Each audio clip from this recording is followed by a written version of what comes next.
बुद्ध ने यही तो बताया है, बुद्धि खोल लो, यानी कि तुमने अत दीपे भव, मनुष्य स्वयं का दीपक है। जो भी है तुम्हारे अंदर है, कहीं खोजने की जरूरत नहीं है। जो भी निकलेगा वह तुम्हारे अंदर से निकलेगा।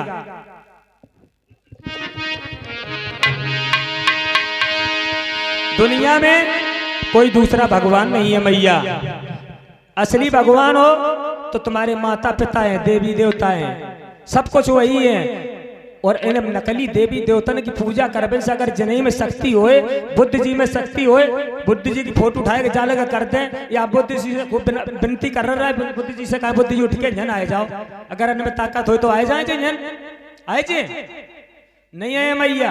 बस हम लोग चाहे आज तक हाँ ये चित्र लगाए क्यों जाते हैं, लगाए इसलिए जाते हैं, एक पहचान होती है हमारी ये महापुरुष है, ये प्रतीक हैं, ये मार्गदाता है हमारे, बस इसलिए।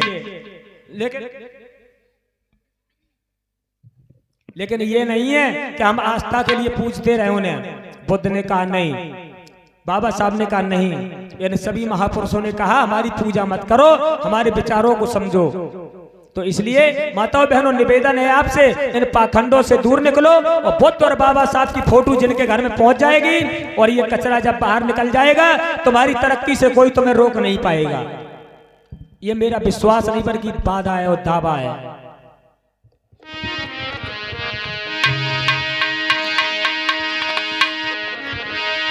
इधर आप लोग सुन रहे थे प्रसंग, इधर आप लोग प्रसंग सुन रहे थे।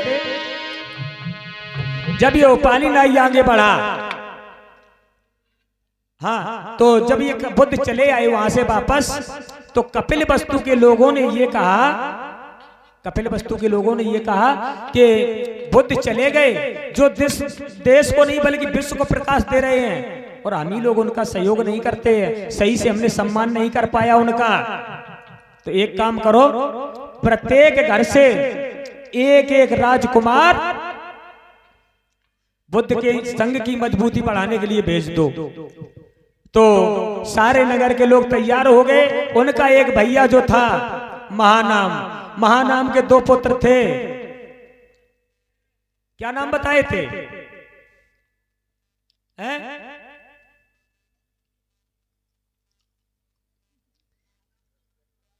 महानाम के नहीं बताए, यही तो हम देख रहे थे। वाह, तारे दादाजी के लिए तालियां एक बार।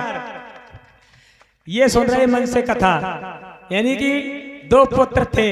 किसके किसके थे? सिद्धोदन बड़े भैया थे, छोटे भैया थे अमतोदन, शुक्लोदन, सात्योदन और धौतोदन। अमृतोदन के 2 पुत्र थे। एक का नाम था महानाम और एक का नाम अनुरुद्ध। ये 2 नाम थे। तो यही तो तरीका है कि हाँ, कितने मन से सुनते। दादाजी सुन रहे थे, उन्होंने हाल बात पकड़ी। मैंने 2 बार कहा, 3 बार कहा, कितो घी खा तो मेरी मैया आज अनुरुद्ध महानाम राजा बने और अनुरुद्ध चले गए, और 7 कुमार भी चले। जो उपाली नाई था वो भी उन्हें विदा करने के लिए गया था। और जब उपाली नाई विदा करने के लिए गया तो रास्ते में क्या किया, जो राजकुमार थे सबने सोने चांदी के जो आभूषण पहने थे वो उपाली को दे दिए। कहा ले उपाली, ये लो, जाओ तुम वापस, ये से तुम आराम से मौज करना जाके। अब उसने जब 50-60 लड़का हुए, उनको जो आभूषण हो तो फुटरिया बन जाए, साहब बन जाए कि नहीं बन जाए। अब फुटरिया सोने चांदी की बन गई, मूड पे धरी। अब उपाली जब लौटा पीछे को, उपाली पीछे लौटा, जब मन में सोचने लगा कहीं ऐसा ना हो बटमार मिल जाए रास्ता में, तो हमें मार मूर के खत्म कर दिए। फिर दिमाग लगाया, उसने सोचा कि अगर जे सोना इससे बुद्ध की शरण से ज्यादा अगर सोना कीमती होता तो ये बुद्ध की शरण क्यों जाते। इसका मतलब बुद्ध की शरण कीमती है और सोना सस्ता है। उसने विचार किया, अब हम बात नहीं बताए थे जल्दी। उसने विचार किया कि अब हम ये सोना नहीं लेंगे। उसने एक पेड़े पर टांग दी वो पोटली और सीधा भागा उन जिधर वो गए थे। जो बुद्ध के पास जब तक वो पहुंचे शाक्य कुमार, तब तक ये भी पहुंच गया, पीछे हाथ जोड़ के खड़ा हो गया। भगवान बुद्ध ने देखा कि ये उपाली नाई आ गया। बुद्ध ने सोचा क्या शाक्य कुमार हो, किस लिए आए? शाक्य कुमार कहने लगे, भगवान मुझे अपने संग में सम्मिलित कर लो, हमें प्रवज्ञा दे दो। आज बुद्ध कहने लगे ठीक बैठिए। सभी बैठ गए। उपाली से कहा, उपाली बेचारा नाई था, तो नाई तुम जाना तो बेचारो पीछे बैठो, सबसे हटके अलग। अब वो नाई से बुद्ध ने कहा, अरे उपाली इधर आओ। आज बुद्ध के पास आया, कहने लगा कहिए भगवान। आज बुद्ध ने सारीपुत्र को आदेश दिया, ए सारीपुत्र जाओ इसका मुंडन करो पहले। क्यों किया? बुद्ध ने विचार किया कि जो उपाली था पूरी जिंदगी इन शाक्यन को ढोक देते रहो, यानी कि नमस्कार करता रहा, जिंदगी भर जिनकी हजामत करी।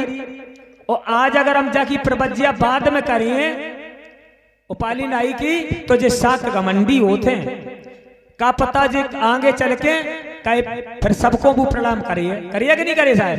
क्योंकि उस जिसकी प्रवज्ञा बुद्ध के धम्म में ये सिस्टम होता है, जो पहले यानी कि बौद्ध भिक्षु जो होते, बनते जी आए कि नहीं आए?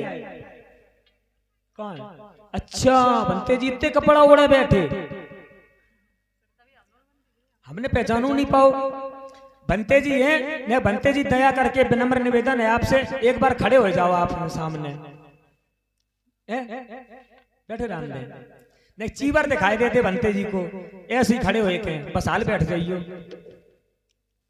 पहने देखो बनते जी चीवर पहने, ऐसे ही भिक्षु लोग हुआ करते हैं। अब सिस्टम ये है, अब बैठ जाओ आप। तो जो बौद्ध भिक्षु बहुत पहले हो जाते हैं, जैसे हमारे परम पूजनीय भदंत बौद्ध मणि जी 22 तारीख को इस दुनिया को अलविदा कह के चले गए। वो श्रामणेर की उपाधि ली पहले उनने, फिर भिक्षु हुए, भिक्षु से थेर हुए, महाथेर हुए। मैया ये एक सिस्टम होता है शुरुआती से। तो जिसकी प्रवज्ञा पहले हो जाती है वो बड़ा हो जाता है पद में। अब बनते जी की प्रवज्ञा हो गई, अब ये बड़े हो गए, अब हम चीवर ले लें तो हम जिंदगी भर इन्हें ढोक देंगे, इन्हें नमन करेंगे। हम जिसकी प्रवज्ञा पहले हो जाती है वो नमन करता है। तो बुद्ध ने यही विचार किया कि नाई की सबसे पहले प्रवज्ञा करेंगे, ताकि जो शाक्य हैं सभी इन्हें नमस्कार करें।